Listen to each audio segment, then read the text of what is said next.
Tozalaki milulu na biso, toito yamba mokonzi na biso, secrétaire général de Voz Kitoko awa. On a soutenir ba FARDC na biso, il faut tosangana lelo awa na tongo tokamwe toye ba bebele, tozela boya ya mwana mboka secrétaire général na biso. La police ba yiko panta biso, ba poto même plafond na biso na bidon ba kenango, toye biti na te. Ba e ba bousculer bato awa ezaki tunda somo awa. Vraiment, c'est tout. Tunasikia kabisa mubaya kabisa, tunasikia bro. Mtu sasa Vital Kamerhe anakula franga ya 100 jours ya mwingine ya nchi. Banamwacha leo Vital Kamerhe anakuya banampokea sa mtu wa Kabaila. Vraiment inatupatia mubaya bro. Hapana, Vital Kamerhe fale kwa mtu mwingine.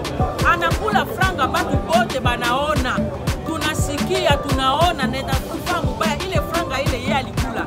Eske abakuweza kutengeneza no nchi. Ubia kulipa leo ba FARDC beniko wanasufri ku guerre. Vital Kamerhe leo anakuya banampokea na kuya hapo. Alors si tunasema hivi 2023 élection brille. Lelo ezali fête ya indépendance, ça fait ici 62 ans depuis mboka na biso e mandat. Ezalaki initiative atake biso bakongomani eyokanaki ete mokolo ya lelo na veste de la résistance tant du peuple na Moamba ezali kopresente district ya Moamba. Ezalaki na matino biso kotiaki ete tolakisa bakongomani komaki eske ndenge mboka ezali kokende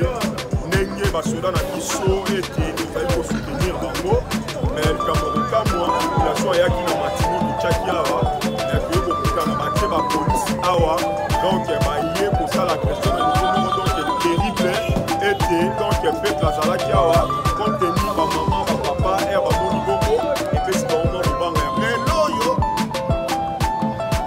Chilombo Félix azomo distraire biso c'est vrai ba lelo lelo ya le mumba weza gani lelo na yeza pour indépendance lelo na yeza pour l'économie. L'économie a wela kite l'économie na biso moko toza nini to garder yango biso moko toza ye Félix banda kota l'économie na ye na kati ya banka za na Congo pona kolanda ke ye azokumisa lino alumumba azokochanter yango pesa ya solo ezali bien ezali mais l'économie pesa pona mboka na biso asalemi na minute oyo parti au pouvoir bango bazosala mosala na bango bazolinga bandormir biso opposition biso bakolalisa biso te puisque ntango ye UDPS ntango azalaki na Mobutu na Kabila le père na Kabila le fils abandaki kosala mosala na ye opposition batikela biso ntan biso mpe toza na droit ya kosala mosala na biso. Eza susi mingi mpona makambo ya Chilombo oyo azokoka makambo na mboka te na pe nyonso tomonaka soki président azosala makambo ezosimba te badémissionnaka soit totiki moninga mosusu azwi relève oyo ya biso tokosala na lamuka décide mpona président na biso eli Martin Fayulu Madidi tokotika te parce que ezali lokola mboka oyo ezangi mokonzi.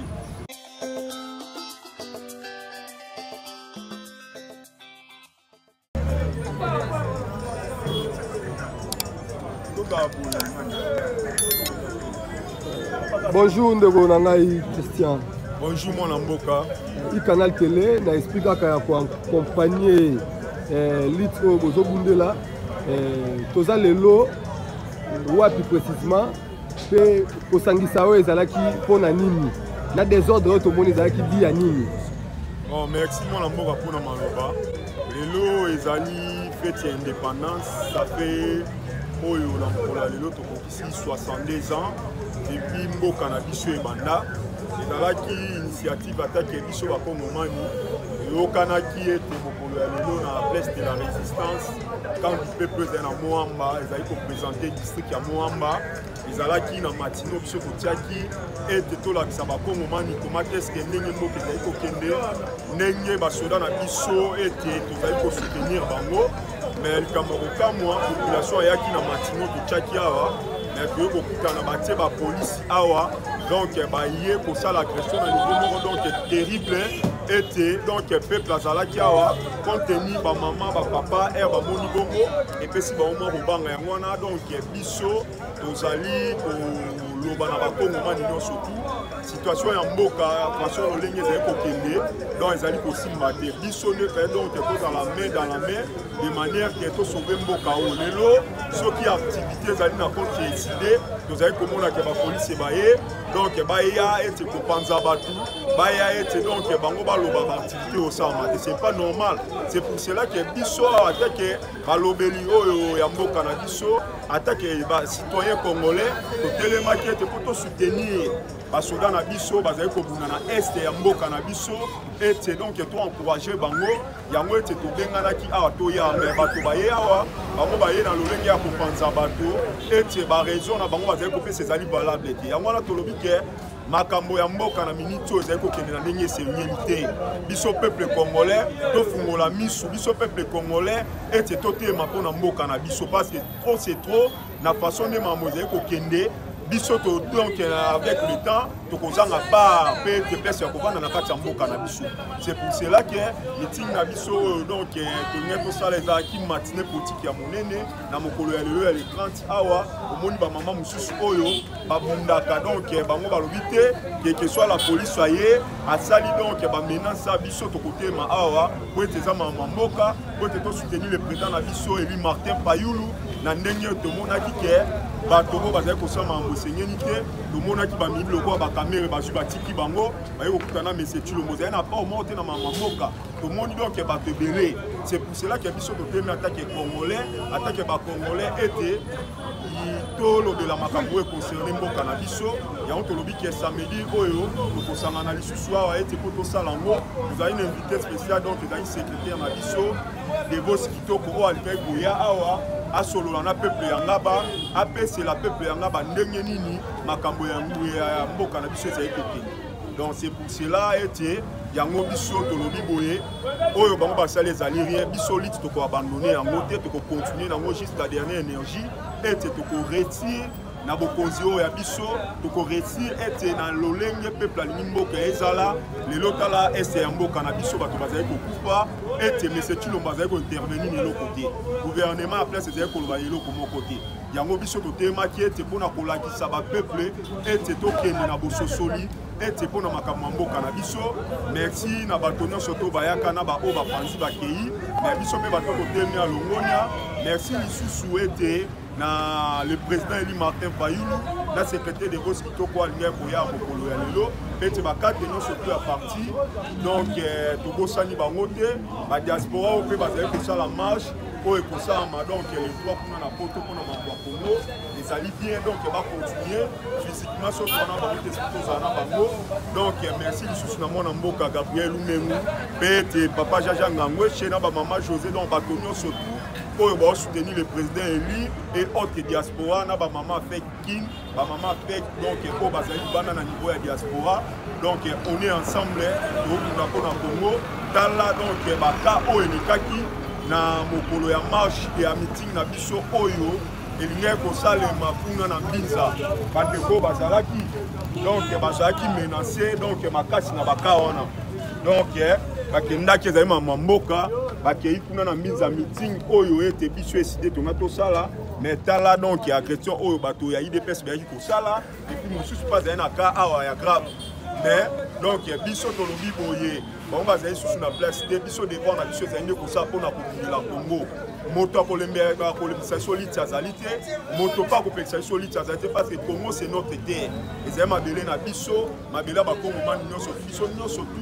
tozali na droit ya koinvestir na Congo tozali na droit ya kovivre na Congo Congo ekotikala jamais kokabwana pendant que biso bakongomani tozali biso tozali na détermination po ete na makambo ya mboka na biso donc bonne fête na bakongolais nyonso tout quel que soit tozali na misère tozali na guerre na kati ya mboka tala bato oyo basangani na stade de Martyrs oyo babeta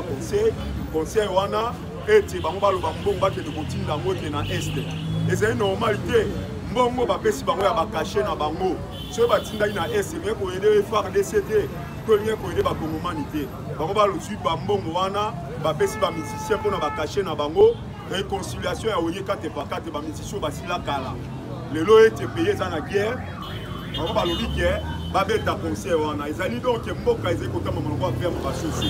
yango biso tobi trop c'est trop pour mamba Congo. C'est pour cela que biso tozali koteleme là des anti-valeurs bato nyonso tout oyo bazali bayini ya Congo bato nyonso tout balingi Congo ebongate donc ya venir ya lobe ezala koyeba ndenge tomoni ete na bepoke na biso mpe ete oyo tozali kose sentir depuis régime ya M. Kabila jusqu'à régime ya M. Tshilombo. Yango tolobi biso tozali na détermination tokorespecte article 64 oyo ete ezali mibekoli konzi ya mboka epesi biso mbela jamais tokoki kokuma maloba bapeuple mboka ezali kokende bato bazali kokende miziki mboka ezali kokende bato bazali kokende kobina bandoko na baba tobi ki ezali normal te yango biso atake bacongolais tolobi tozali bomoko tozali na détermination mpona bandeko na biso na banzi bamama mpe ete pardon mpe jino azali awa akolobela mambo ekonserne mpo bamama na biso mpe donc balobi ya par rapport ya mambo ya mbote cordon biso tozali icanal télé toye kozwa bino na matinée ya lelo tomoni désordre tomoni bato baye te aussi tozalaki na nini bon nga pena eza susi mingi mpona makambo ya ndeko Tshilombo oyo azokoka makambo na mboka te na pe nyonso tomonaka soki président azosala ke makambo ezosimba te badémissionnaka soit totiki moninga mosusu azwi relève oyo ya biso tokosala na lamuka na eside mpona président na biso eli Martin Fayulu Madidi tokotika te parce que ezali lokola mboka oyo ezangi mokonzi soki ndako ezangi tata donc loi ezalaka te eza pasi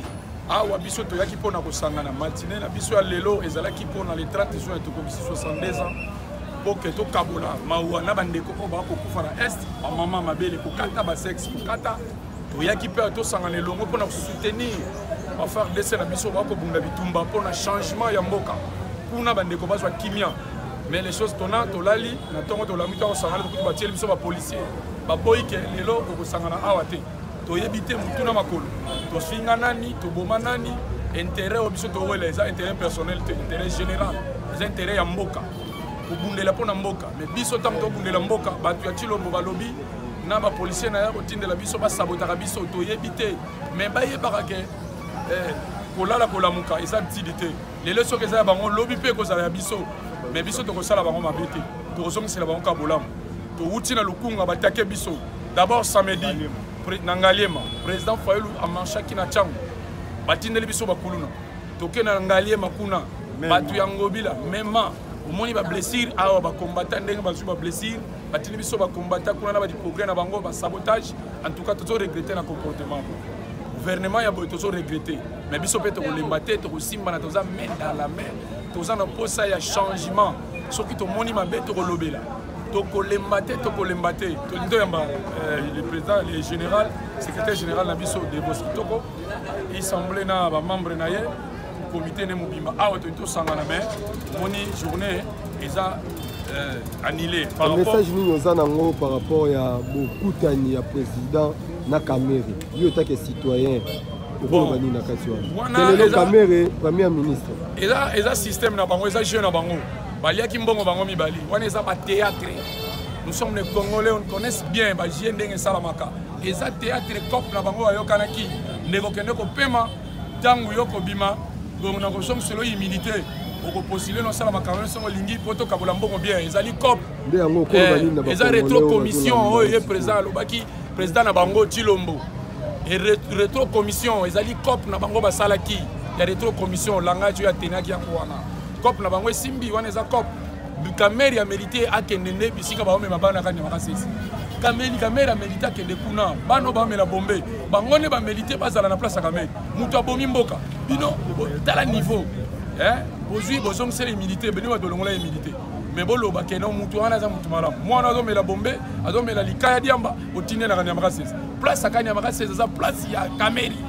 na Tshilombo alors merci tous ensemble to kolembate tozo continuer ko bunda samedi tokozala awa to reporter manifestation na biso samedi prochain tokozala awa to koyamba secrétaire national de Boski Toko to continuer to kolemba merci mama mbote papa lelo na moni botoki bogangi ezalaki na onenda na mokuse penza botoki togangi papa lelo ezalaki milulu na biso toki toyamba mokonzi na biso secrétaire général de Boski Toko awa mpona kosoutenir bafardc na biso ifai tosangana lelo awa na ntongo tokamwe toye bato ebele mpo tozela koya ya mwana mboka secrétaire général na biso bapolisier baye kopanza biso bapotoli meme drapeau na biso na bidon bakei nango toyebi ntina te baye babuskile bato awa ezalaki mpenza somo awa nde bato basote biso bakimi biso lokola tosinya tokokima te eyinda eya na butu ya na moi yango totikali tovandi po topesela message nde yango wana totikala. Ok mama, Kamere, actualité nous faisons dans Kamere, Fachi, Premier ministre Kamere, Ozolo Banini, pour yo Congolais, nan Congolais Oza. Ils ont un théâtre, on est pirement un théâtre bazo sala. Et pourtant dans est bazo kufa basi libali babana bazo kufa, bango bazo sala ba théâtre na bango ya okabola ba gâteau na bango. Asanga ni po bakaba na gâteau ndenge basala ba ko na ba sinyaki. Muto ayibi mbongo. Nini ya 100 jours bato bakufi bajiji bakufi procès salami munoso alandi yango lelo caméra koma innocent eza batéâtre bazosala batéâtre enga na lobi boye biso totika te ata bazokisi biso bakota loko omoni yango wana ata bakati mitu ata tobukani makolo tolemba te lito ekokontinue ti tokoremporte yango nde yango wana tokotikaka te tokobanga eloko te tokokontinue lokola samedi topusa yango samedi ekoya tokozala biso nyonso lelo na Lumumba bato basangani mpona kosepela na linu ya mutu bassassin baye kotika biso linu donc mboka pene endimi esepela mpona linu ya mutu babomaki bandimika biso nde tobomaki baye na linu fete eza na Lumumba so balongwe bake stade marti kobeta musike nzembo nini baoyaya baoyemba oyaka na jibe nzembo nini oyo basali ya FARDC ya osoutenir FARDC nzembo yango eza titre nini oyo bango baoyemba kuna bakawaka ekobina donc eza mawa mingi mpona mboka na biso nayebi te mpona nini nakoma regrete kobotanga na kati ya Congo toza lokola bapaya na kati ya mboka na biso moto koma lokola bapaya bato bazokufa bino bobeta miziki bosepela na stade bobina mpona intere nini donc bozosepela ndenge eza na mboka bato bazokufa boza na esene alors biso tokotika te merci mimi tokotika te samedi tozala su awa na ntongo tozala awa merci mimi yango nazali na mama Mbote sikoyo awa namoni tension na ntongo oyo boye nayebi te ozoloba nini mpona bakonzi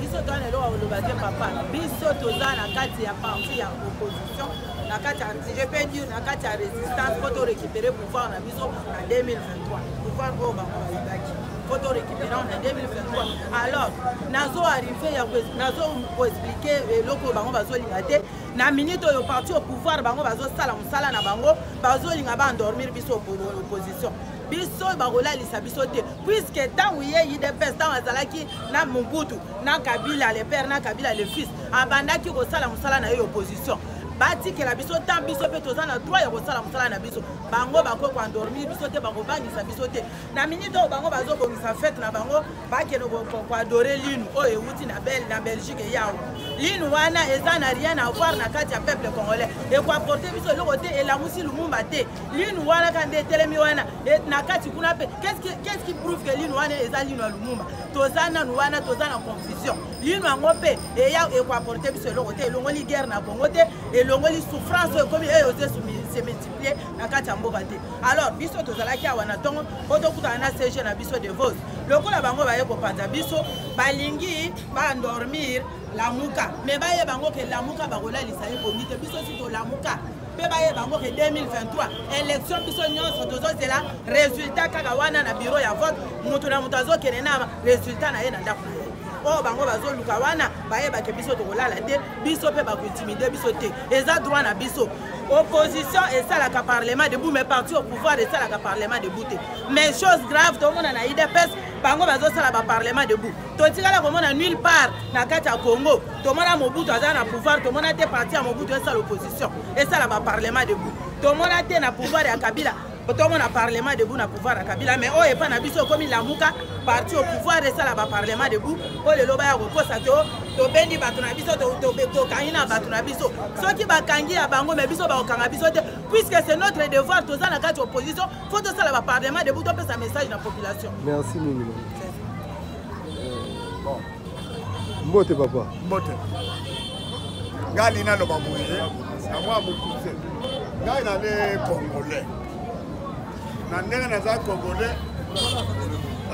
na ndenge bomoni ngai te naza congolais ozomona nano age na ngai lelo oyo Chilombo Félix aza kotistraire biso na bino ya Lumumba ça c'est vrai balobi héros mais héros ya Lumumba oyo ezalaki ya nini héros na ye ezalaki mpona indépendance te héros na ye ezalaki mpona économie awelaki te économie na biso moko tosala nini togarde yango biso moko tosala ye Félix banda akota na économie na ye na kati ya banke aza na Congo mpona kolanda ke ye aza kokumisa lino ya Lumumba aza kochante yango soki mpe eza ya solo eza lino bien soki eza nini mais na économie mpe eza mpona mboka na biso asali nini zéro eloko moko eza te peuple aza kotambola na ndenge ya volonté ya nzambe mais soki volonté ke ya bakongolais bakosala mosala ndenge moko malamu zéro alors yango wana atika kodistraire biso tala lelo biso tozaka tozozwa bamessage na biso na barésistance lokola ndenge résistance na biso yawo tozozwa bamessage ya mboka mpo tozalaka na courant te oya kolanda message ya mboka na télévision to na radio eza te tozwaka na baninga mosusu oyo batambolaka mais tala sikoyo bango baétouffe biso atika eloko na ye wana oyo nga nazopekisa te atika eloko oyo ya koétouffe mboka na biso ifo tozwaka bamessage ifo toyebaka tosololaka tolobaka na bato ndenge nini mboka eza kotambola mboka eyebana ndenge wana mais ye aza kosala eloko wana te anga nasengi na bino ke biso toya bacongolais tokotikala kobela bacongolais nzambe oyo aponaki président Fayulu azalaki soba te bango baleki nzambe te mais nzambe oyo ye akosala bakoyeba yango sute nango ezali. Merci mingi papa. Papa message ezali mpona ndenge bapanzi bino lelo to ndenge mambo totambola na mboka lelo oyebi est-ce que message ezali boye attaque peuple congolais nazoloba clair Bemba Moïse Katumbi Vital Kamerhe Kabila bango bato baza complice ya guerre ya este soki bato baza kokufa na este eza bato wana basala kliki na bango mpona koboma bato baa na este mais loko tozali koloba 2023 lokola baza komaske loi électorale 2023 peuple akosilisa makambo oyo puisque makambo oyo peuple ye moko kokata débat ya makambo oyo moto akobangisa moninga aza te toza déterminé na 2023 Fayulu azozwa pouvoir na ye peuple akosala mosala na ye soki kasi élection eza te mpo tomoni Kamerhe premier ministre voilà élection na mboka oyo toyebi complice oyo basalaki ya Kamerhe na Kabila na Félix Tshisekedi ndenge bakendaki kozwa pouvoir na kingakati mais peuple congolais akokata résultat ya makambo nyonso na bato bakokufa na este na ndenge bacongolais bakokufa nzala toyebi 2023 peuple akozwa victoire na ye élection ezala te tokozwa victoire na biso na bango Kenya aza témoin na bango na élection wana na makambo na bango banomaki Félix Kenya aza témoin ndeko oza na message ya kopesa par rapport ya ndenge mboka ezotambola to ya événement ya lelo ndeko naoloba clairement rien ne marche na kati ya mboka oyo régime ekomi régime ya bonane kocrée bafete so kocrée bafete mpo distraire peuple mais toyebisa ndeko Félix moni moto ya nzala to tie tv kokanisa teke botala tv bozokomprendre makambo na ye ye nzala na liboso eswa ye akomprendre loko aodistraire otala tv te cetadire moto wana nzala to tie tv akolandela yango te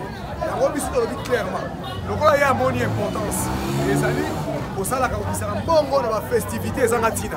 bouti koyambaka na mingi te bajoueur babeti bale ya afrique mobimba baye kobeta bale awa elongwe wana mwa moke te bokomona roi ye elongwe roi ekomi concert awenge donc olino Lumumba donc makambo ekomi lino Lumumba makambo donc fete bonane na bonane merci mpona ye mais lokola bato bakufa ya zomona ngo te 2023 le peuple ma jugé biso nyonso toza déjà conscient que régime oyo eza régime ya bato ya kunde bembe donc nde bakei kokundelege bembe ya Chilombo awa biso peuple totikali il faut toluka moto ya sika totya na bakonomi ekoya. Merci beaucoup. Le message ezali mpona ndenge mboka ezotambola bon vraiment soki otali bien mboka na biso ezotambola te mboka na biso donc oyo akeli felo bato bazoenvisage lifelo mosusu mais lifelo réalité ya lifelo tozovivre yango o congolais azolala na baproblème mosusu ezokuta ye na mbetu azolamuka na baproblème ozomona voir même lipa ya 500 même mwana ya 3 ans opete mabe 3 4 5 azotonda to donc mboka ezomarché te ndeko na ngai donc mboka ezomarché te yo ndeko na ngai journaliste ozosenti ozomona enseignant mutu nyonso fonctionnaire ya l'état militaire policier mboka ezomarché te donc c'est différent kabeza lifelo na place tombela ta mwa miliki kongola akoma mwa pilipili donc miliki na ye komi pilipili donc otali santé ya mutu médiocre si problème social problème nyonso problème merci mingi mbote papa toza awa lelo tomoni baotopanza bino na ntongo awa kopekisa kaka kebosala campagne toza na message okoloba to ndenge mboka ezotambola toza na guerre toza na lelo kamera libanda okoloba nini na nyonso wana na mokiso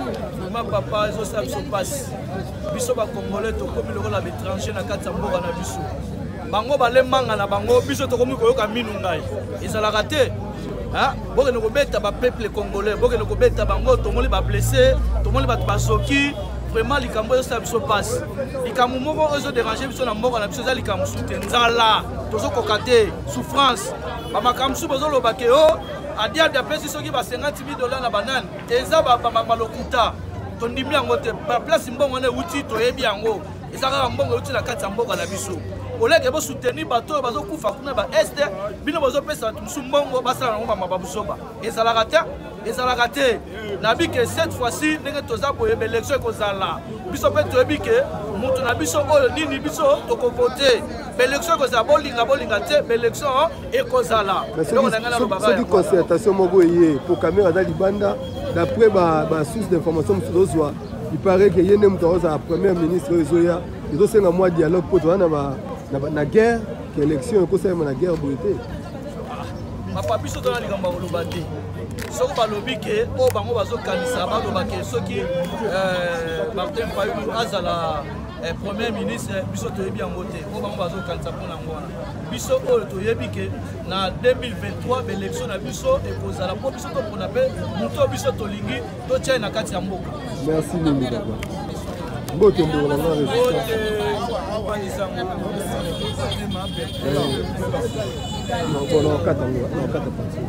mbote mama na ntongo oyo tomoni ndenge bopalangani basoda susi ato eza pembeni wana kozalaka na bango me lelo bapekisi bino ezalaki nini na mokufe eza regret makasi mpenza biso tosanganaki lelo awa po toyamba secrétaire général na biso alingaki akommunike message moko très important mpona bacongolais mais baye kopanza biso epai ya basoda balingi te biso tosangana tosala activité oyo lelo vraiment epesi mpasi na motema topanzani aho totikali ndambo po tozosala interview po tofaire comprendre pa bato te tofaire comprendre pa bato mécontentement na biso na niveau yango bazopekisa kaka bato ya eside basangana te mpona nini eloko nini mabe biso tosali awa ntango tosangani mbote ndeko maman, mais c'est message à continuer. C'est un message à l'oba par rapport à ndenge caméra za libanda. Caméra za libanda. J'aimerais bien parler en swahili. Oui maman. C'est ma tout. Tunasikia kabisa mubaya kabisa tunasikia kuro mutu sasa Vital Kamerhe anakula franga ya 100 jours ya mwingine ya inchi. Banamwacha leo Vital Kamerhe anakuya banampokea sa mutu wa Kabaila. Vraiment inatupatia mubaya kuro. Hapana Vital Kamerhe fale kwa mutu mwingine. Anakula franga batu bote banaona. Tunasikia tunaona nenda tufaa mubaya ile franga ile yeye alikula. Eske abakuweza kutengeneza no inchi. Ubia kulipa leo ba FARDC benye biko wanasufri ku guerre. Vital Kamerhe leo anakuya banampokea anakuya hapa. Alors si tunasema hivi 2023 élection ou rien 2023 il faut ule Chilombo atoke na batu yake bote batoke si tutabakia hapa tutamchagua mtu mwenye roho yetu inapenda bakongomani bote. Enye nilikuwa nao kusema. Asante mama. mbote ndeko message noko pesa mpona mamozole kala mboka na ndenge baévénement yango bauti kopanza bino message noko pesa toza nanu wapi explique biso epuis opesa message toza précisément na ngaba na résistance camp du peuple ezalaki na manifestation monene ifallait salemba lelo le CG de Vos Kitoko ifallait azala awa on est surpris ya komona bapolicier koya kopanza biso tanke biso tozobunda mpo na ekolo yango tolobi biso liti oyo tokolemba yango te on est là pour lutter pour notre pays donc tokozala awa le samedi prochain avec le secrétaire général de Vos Kitoko mais na kochite mpona koloba longoni na bafardesi na biso bazali kobunda na pasi bazosouffrir Chilombo na baaventure na ye na bafestival oyo azobimisa mbongo 2 millions 400 000 euti kobima mpona mine oyo toyebi te soki ADN eza ya solo azomema biso toujours na badistraction apesi bakashe na bamusicien e na nsima nango koloba ete soki bato bakoti nde bakozwa mbongo wana bamema yango na FARDC ezali lokuta na koloba lisusu koloba ete Chilombo azoteka mboka EAC eza commission oyo basala mpo baya kopie mboka ya Congo. Chilombo ateki mboka kokende kosigner accord mpona kozwa batroupe armée ekota na kati ya mboka na biso ezali lokuta ezali système na bango mpona kozwa baminere na biso mpona koyiba baminere na biso eloko ezali kokambwisa ngo ezali ete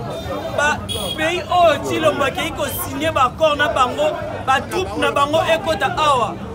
biso RD Congo tozali na effectif ya 151 000 militaires,